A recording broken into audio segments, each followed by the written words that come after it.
A gente vai continuar falando sobre saúde. O tema agora é esclerodermia. Minha convidada para falar sobre isso, doutora Carolina Miller, reumatologista do Ambulatório de Esclerose Sistêmica do Hospital de Clínicas da Universidade do Paraná, né? E também membro da Sociedade Paranaense de Reumatologia. Seja bem-vinda ao programa, doutora.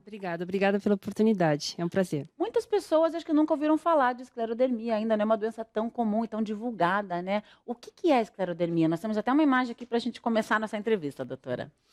A esclerodermia é uma doença, eu diria hoje incomum, ela não é uma doença tão rara mais, né? Nós estamos possibilitando fazer o diagnóstico até mesmo mais precoce. Hoje a gente tem alguns critérios que permitem o diagnóstico mais precoce dessa doença. É uma doença que tem distribuição mundial, ela tem em vários países do mundo. É uma doença autoimune que ocorre uma desregulação do sistema imune. Então, se geram anticorpos contra estruturas do próprio organismo, né?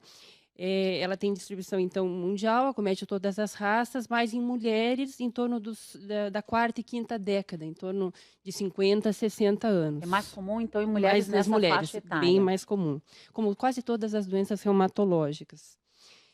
E ocorre uma desregulação, tanto, então, do sistema imune, que gera os fibroblastos, é um tipo de célula que faz uma produção excessiva de colágeno.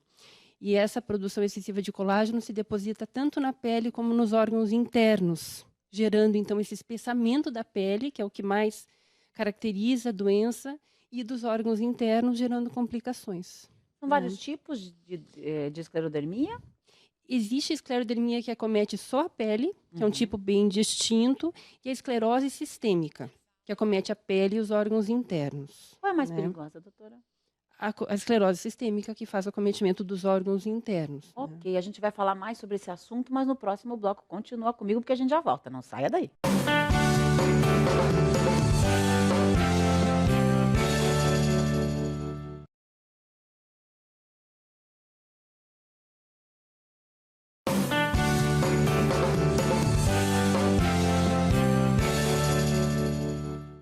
E continuamos agora o nosso bate-papo com a doutora Carolina Miller, que é reumatologista do Ambulatório de Esclerose Sistêmica do Hospital de Clínicas da Universidade Federal do Paraná e também membro da Sociedade Paranaense de Reumatologia. Estamos falando, então, sobre esclerodermia. Voltando à nossa conversa, doutora, quais são os órgãos realmente que essa doença atinge? Então, esse depósito de fibrose ele pode acometer qualquer órgão interno, né? Principalmente o pulmão é um órgão bastante atingido e que nos preocupa bastante. Ele atualmente é a principal causa de mortalidade na doença. Pode haver acometimento do rim, acometimento do coração, da musculatura.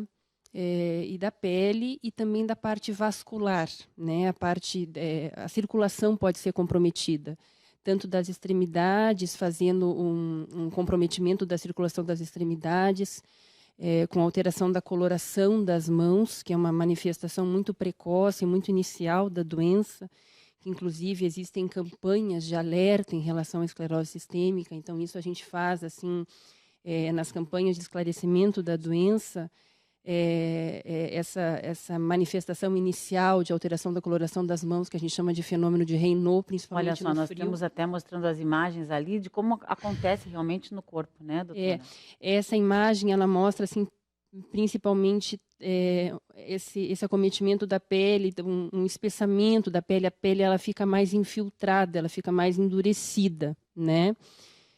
Talvez a gente possa ter uma outra imagem. Já é a próxima, olha só. Essa outra imagem, ela mostra esse acometimento que acontece a nível dos vasos sanguíneos, que existe um dano vascular, que o sangue ele tem dificuldade de circulação, né, e pode fazer feridas nas extremidades, úlceras, e nesse caso a paciente ela apresenta uma gangrena por falta de circulação. O paciente sofre muito, né, doutora?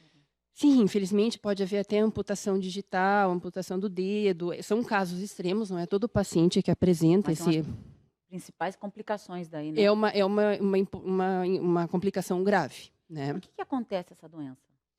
É uma doença autoimune, então uma desregulação do sistema de defesa do organismo, do sistema imune, dos anticorpos, não tem uma causa definida, né? A gente não sabe o porquê que isso acontece principalmente nas mulheres, mas a gente não tem essa causa definida.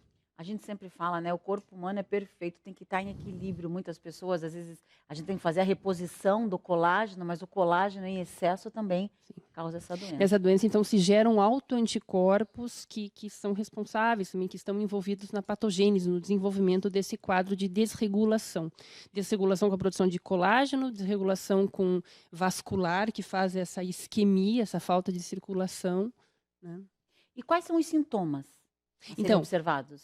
esse sintoma inicial da falta de circulação, a mão fica branca no frio, fica roxa. Então, o paciente que apresenta esse sintoma, eu acho que ele deve procurar um médico para fazer uma avaliação. Tem pessoas que têm essa alteração de coloração das mãos sem nenhuma doença relacionada. Mas quando isso gera dor, as mãos ficam pálidas, ficam brancas, às vezes com algum amortecimento, isso demora para passar. Eu acho que vale a pena o paciente procurar o seu médico para fazer uma avaliação, se isso pode estar relacionado com um quadro reumatológico. E a doença principal que faz isso é a esclerose sistêmica. Porque a doença evolui, né? Então, quanto antes descobrir, melhor Sem para dúvida. começar antes o tratamento. E outra manifestação importante, como faz acometimento dos órgãos internos, principalmente do pulmão, pode fazer muita falta de ar também, né? Então, sintomas gastrointestinais, que faz acometimento de tubo digestivo, então dificuldade para engolir, refluxo, a passagem do alimento pode ser difícil, né? Nossa conversa, doutora, eu gostaria de saber o tratamento agora, que é possível. Essa doença tem cura? Tem controle, né? Mas não tem cura. Ainda não, uma cura definida ainda não. Então, assim, acho que o mais importante é o paciente chegar o quanto antes no médico para poder fazer o diagnóstico e começar um acompanhamento, né? Começar um tratamento. Nós não temos ainda uma medicação que reverta o quadro, né? Então, assim, o tratamento é feito de acordo com a sintomatologia apresentada. Então, se o paciente apresenta um acometimento do trato digestivo, refluxo, acometimento do estômago, ele vai fazer um tratamento nesse sentido. Se ele apresenta o quadro de acometimento de circulação das extremidades, aquele quadro vascular de problemas de circulação, ele vai fazer um tratamento vasodilatador, né, que ajuda na circulação. Se ele tem um quadro pulmonar, por exemplo, então a doença pulmonar ela pode fazer uma inflamação do tecido pulmonar.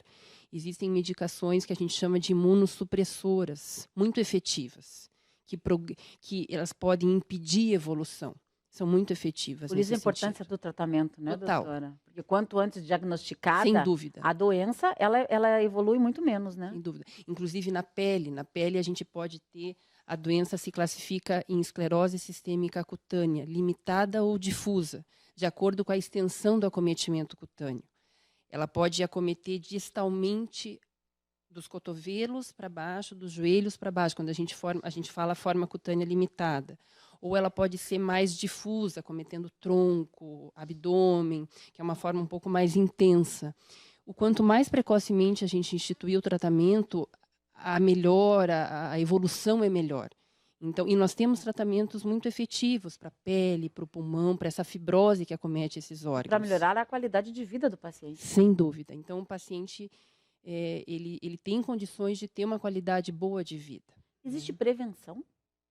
Não, porque a gente não sabe, como nós não temos o que leva à causa dessa doença, o que a gente pode dizer? Claro que uma vida saudável, exercício físico, uma boa alimentação, nós consideramos que possa ser o melhor que a gente pode dizer para a pessoa, né? Que isso possa ajudar, de alguma forma, a gente tentar evitar. Quanto mais saudável a gente levar a vida, melhor vai ser a nossa saúde de uma maneira geral, né? Mas nesse caso, então, é realmente fazer o diagnóstico quanto antes, sem dúvida, para que evite a evolução da doença, né? Doutora Carolina, muito obrigada pela participação. Obrigada, eu que agradeço a oportunidade. É sempre bom a gente manter o nosso público informado nessas questões de saúde, porque a gente observando os sintomas fica muito mais fácil identificar o problema que está vindo, né? Isso em qualquer área, né? De qualquer médico que a gente traga aqui fala isso. Então, quanto antes o tratamento iniciar, muito melhor a qualidade de vida. Nós temos o site da reumatologiapr.com.br, que é da Sociedade Paranaense de Reumatologia. Então, assim, quem quiser entrar para obter informação, tem textos informativos também, eu acho que é muito interessante. Isso é importante. Repete o site, doutora. É reumatologiapr.com.br. Quanto mais informação, melhor. Muito